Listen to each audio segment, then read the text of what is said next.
Hi, I'm Greg from RV Haulers. This is the RV hauler named Maverick. Behind me, this RV hauler used to be green, just like Kermit, but now he's been changed. He's had a full body paint job, a bright, brilliant white. We've got a bed, smart bed installed on him, and I wanted to give an update for our customers, Kevin and Jackie, to show how things are progressing. As I said, this RV hauler used to be green. All the panels have been removed, body work has been done, and he is now a brilliant white. This is a factory Volvo color. We've polished chrome, replaced chrome wherever we felt it was appropriate, and I'm always proud to show off that even behind, the doors, all the panels have been removed. Even pieces like this were taken off, and everything is white in behind. You really can't find any of the original color. He's got a few bugs on him, but these are just bugs, sorry. But we've done body work, looking for little chips. I'll take you around the front.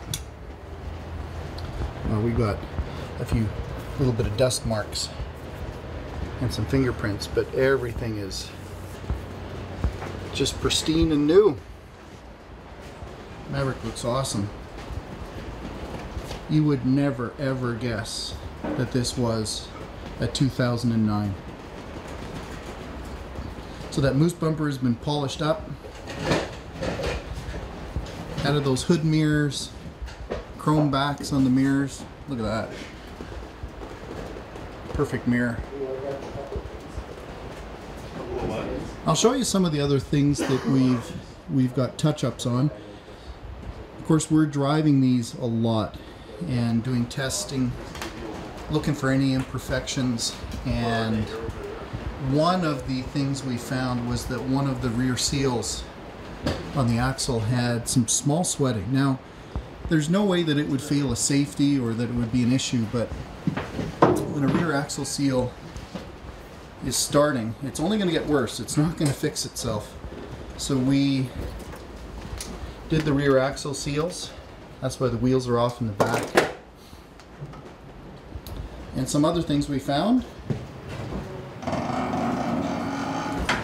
So we're going to just show you the play that's in this U-joint. I don't know if you can see this, but as I hold the base and move the top, you can see a little bit of movement in there. And that's the reason for the replacement of the U-joint. And this is the new one. It's got some retainer clips holding it in. Obviously this has roll pins in the inside. Oh, what are you doing? Marking the shaft so that we know exactly where it's going when it comes time to put this back together, and then you're not driving, 90-degree angle at the steering wheel, you're straight on. So we're gonna just mark the base of the yoke and then mark the spline shaft coming out of the gearbox. Also, while I'm showing you Maverick, this drum box is an extra deep drum box. It's a little over 30 inches deep. We've added extra illumination up there for these folks. They do a lot of work or a lot of locations where they don't have power, and they'll be hooking up when it's dark outside. Some other things that we're doing, there's some factory load lights that are usually right there on the fairings, and the bars that came out look kind of shoddy. So we put some new aluminum extension bars on there. We'll put lights that match those two up there, just so that things look all even and the same. Hi, I'm not Greg with RV Haulers. I'm Joe with RV Haulers. Same hairstyle, but fuzzier on the bottom. I'm the mechanic here. I'm the foreman, and I'm gonna just tell you about some of the chrome pieces on the cab that we've decided may not be good enough to put back on. So if you look over here, we've set them up on the bed, and if you look closely you can see that some of them are pitted and dented, and really on a new paint job they may not look, you know, quite good enough to reuse. So they had to come off, because when you're doing a paint job and you want to do a good job, you take everything off, and then at that point you can evaluate if it's going to look okay on the new paint job. And the customer is probably not going to use them again. If you look at how nice the paint looks without the chrome, it'll probably be all right. So we're going to let the customer decide, and we're going to go from there. So another one of the things that found in testing was that one of the slack adjusters on the rear axle wasn't ratcheting anymore. Here's the new one. We'll show you underneath how it's going on. So there's the old one coming off.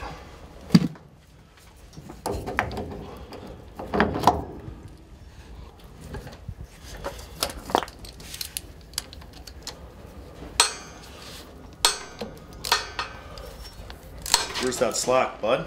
It's over here. So what we have here is called an auto slack.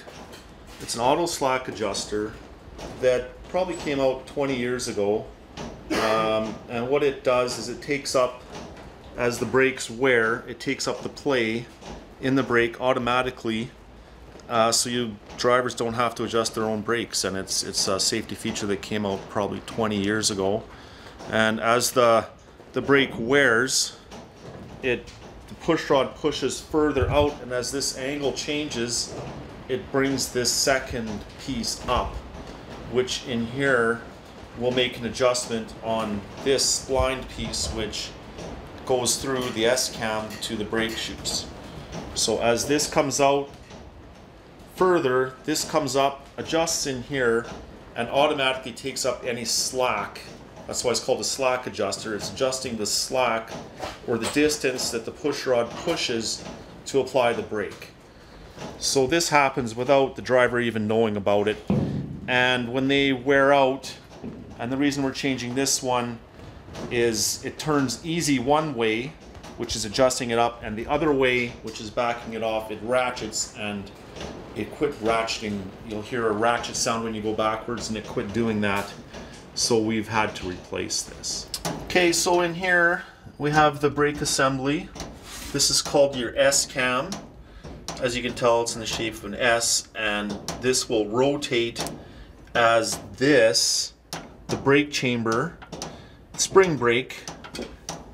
It applies the brake, it pushes, the rod comes out this way, pushes on the slack adjuster, turns this shaft, which in turn spreads these brake shoes out, which applies the brake. So all we're doing here is, as this automatic slack adjuster does its job, it's just rotating. This ends up rotating more, then it adjusts, then it brings it back in line. So we're trying to keep this distance at a minimum for quicker brake application. Okay, so this truck, when we bought it, it had an option of a genset already installed. It's this Pro Heat model here. It's a Cummins, has a little Cummins engine in it, and normally it would be set up to run your AC in the sleeper, but that wasn't working properly, so we've converted it just to be just a genset. That's all it does. It just generates power. So we didn't set this up. This is how it was already set up to start. And I'm just going to start it here. There it's running. It's quite quiet. And power is that panel right there. You can plug in. There's 2 outlets. So this customer now has the ability to plug in any 110 items that he requires for power.